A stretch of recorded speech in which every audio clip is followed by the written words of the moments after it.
and I, my wife, were able to actually go on a date and get to see a movie. And on our way to the movie theater, we were talking about the things that are going on in our world today and what's been in the news. And as the topic came to the topic of our government and them hitting the pause on financial spending, we offered each other our opinions and thoughts about the subject. And as we pulled up to the movie theater, Catherine simply ended the conversation by saying, "Blessed are the poor and the marginalized." And as she said that, and it resonated with me, I began to reflect on our livelihood and on the gospel that we hear today. Now, a little while ago, my oldest son, Brett, and I were talking about what in the Bible shows us how to live as Catholics, as Christians. Now, we're talking about the Ten Commandments. That is foundational. That shows us how to live a godly and moral life. But being a Christian on a day-to-day basis in our modern world, what could we pull from the Bible that showed us that? And we both agreed after a while that the Beatitudes shows us how to live a Christian life on a day-to-day basis. Now, in our Bible, we have two sets of Beatitudes. One can be found in the Gospel of Matthew and one in the Gospel of Luke. And both are equally important. However, they do two slightly different things. Matthew, who was a Jew, was talking to a Jewish audience. And so his Beatitudes take place on the Sermon of the Mount. Now, mountains in the Bible are holy places. Think of Mount Ararat, where the Noah's Ark landed, Mount Horeb, Mount Sinai, where Moses went up the mountain to meet God and receive his law for man. Well, Matthew does very similar. He emulates that. People go up the mountain to see God and to receive his commandments, which are in the form of Jesus' beatitude, God giving his law again to the people. And in Matthew's gospel, the beatitudes are simply, "Blessed are the poor in spirit. Blessed are they who mourn. Blessed are the meek. Blessed are they who hunger and thirst for righteousness. Blessed are the merciful. Blessed are the clean of heart. Blessed are the peacemakers, and blessed are they that suffer persecution for justice' sake." Now, Matthew, he focuses on the internal virtues, the spiritual state of the individual. And he often pairs these blessings with promises, reinforcing the idea that people that have these qualities within them will receive God's blessing and enter into the kingdom of heaven. See, Matthew knew that if this in here changed, then the actions would follow. Now, Luke's was a little bit different. He took a different approach. Luke, we believe, was a Gentile that converted. He has a different audience. He is preaching to the Gentile people of that region. And so he gives Jesus' Beatitudes on the Sermon of the Plain, not the Mount, but the Plain. God has come down to the people and is on ground level with them. And as we heard today, there's simply four blesseds in his Beatitudes. Blessed are the poor.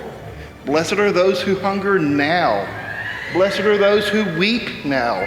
And blessed should you be when men hate you and persecute you because of the Son of Man. And he also offers up the woes at the end. Woe to the rich. Woe to those who are filled. Woe to those who laugh. And woe to those who men talk good of, because your fortunes will change.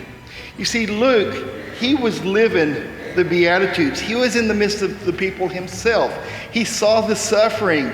He saw the poor. He saw the marginalized. He saw them down on their luck. And in his Beatitudes, he's teaching them, he's given them promises of a future joy and a reversal of fortunes on a materialistic and a realistic basis, not just spiritual. Now, what does that mean for us as Catholics in the 21st century, embracing those challenges that we face today? These were given to us over 2,000 years ago, so we have to try to think about them. Now, our society is driven by materialism, power, and self-sufficiency. And we try to wrap ourselves around these Beatitudes and overcome those. It is a trying time. We have heard from our political leaders about the state of the United States in our news. And likewise, we have heard from our religious leaders the values that as Catholics we hold dear in our hearts. So as good citizens of our country, and as good Catholics in faith, how can we live out that Catholic faith?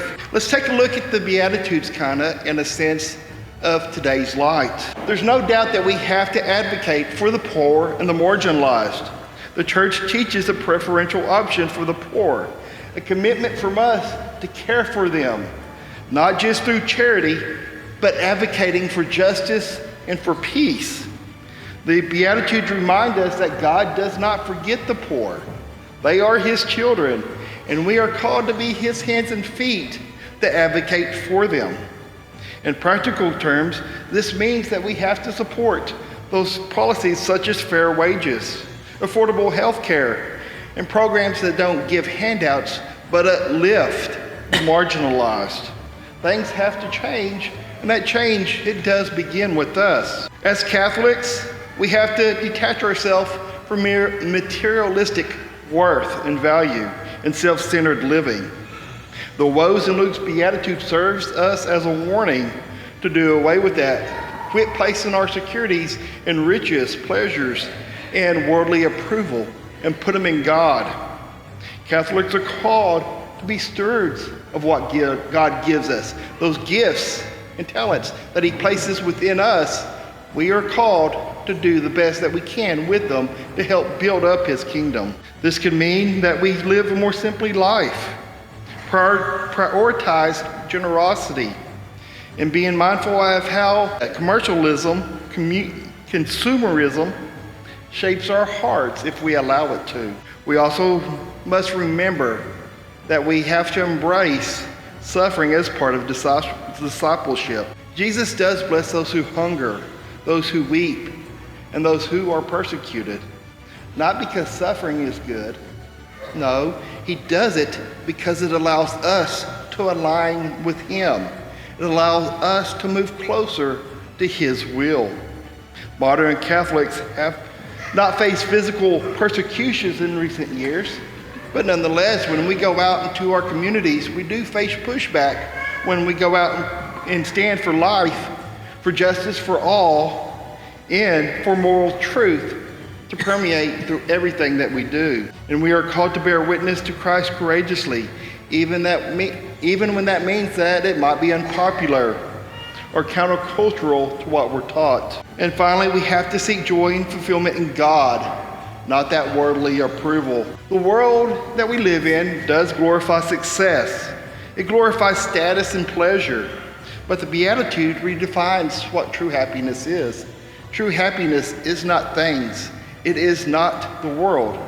It is faithfulness to God and having him live within us. This means reorganizing and recognizing that happiness is not absence of suffering, but the presence of God living in us and around us. Now, there are many mixed feelings in our communities. If we were to go out and ask people what they think about where we're at in our world, and probably, if you're like me, you probably have mixed feelings in here as well. Most of us do. Luke's Beatitudes really is a challenge for us to live a detachment from greed and then form an attachment to God. But that does not mean that we have to abandon our responsibilities. We know that we are called to give to God and to give to our brothers and sisters as much as possible.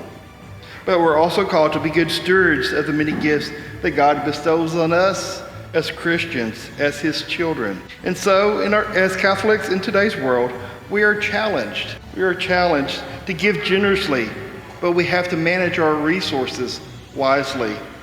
We are challenged to help the poor, but promote justice and accountability at the same time. And we are challenged to trust in God's providence, but work together to build a just and moral society for all who live here. It is living out this balance that we see promoted by Luke's Sermon on the Plains today that Jesus gives us, that we remain faithful stewards of God's gifts while ensuring that our country and communities reflect his justice and his mercy. God bless.